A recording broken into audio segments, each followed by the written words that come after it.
Bonjour Marie. Bonjour. Marie Dauvrin, qui est docteur en sciences de la santé publique et dont la thèse s'intitule Cultural Competencies in Healthcare, Challenging Inequalities Involving Institutions.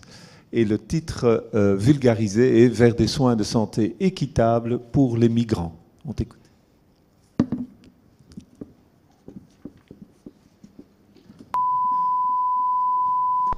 Quel est le point commun entre Elio Di Rupo, un demandeur d'asile afghan, Marwan Felani et les Roms qui squattent au bédinage? Ils sont ce que nous appelons en santé publique des migrants, à savoir des primo-arrivants, des première, deuxième, troisième générations d'immigration, mais également des réfugiés, des minorités ethniques ou culturelles, des sans-papiers, bref, des étrangers.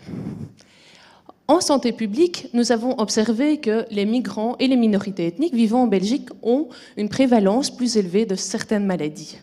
De plus, ils ont beaucoup plus à risque de ne pas avoir la même qualité des soins et le même accès aux soins de santé.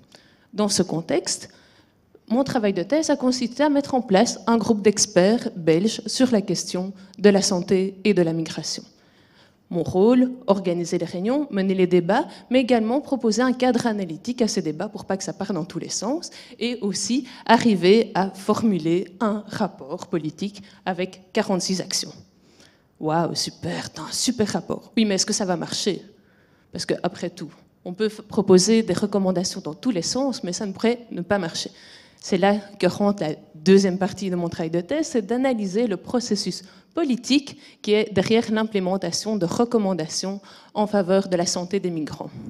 Alors, oui, il y a des choses qui ont très bien marché. Nous avons réussi à avoir des recommandations intersectorielles dans un contexte politique et administratif extrêmement fragmenté.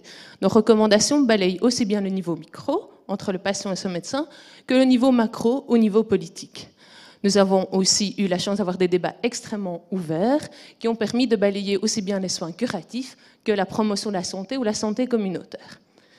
Et nous avons eu la grande chance d'avoir une conférence interministérielle sur la question santé et migration. Une conférence interministérielle.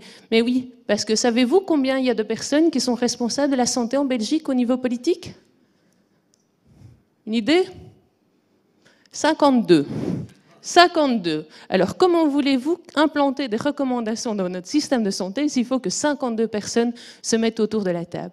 Et ça, c'est la plus grande menace face aux soins de santé équitables pour les migrants en Belgique, c'est la fragmentation politique et la fragmentation administrative.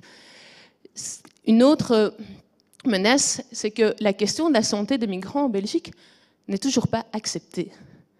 Nous, en santé publique, nous savons que c'est quelque chose d'important. Nous avons eu l'occasion de conduire de nombreuses études à ce sujet, tant des études de prévalence que des études d'incidence. Mais au niveau politique, au niveau du grand public, nous avons encore un travail à faire de sensibilisation. Et si nous devons retenir 2 leçons de ce type de recherche, c'est 1. Il est possible d'avoir un consensus sur des questions sensibles entre des experts de terrain et des politiques, et aussi une bonne route à tous.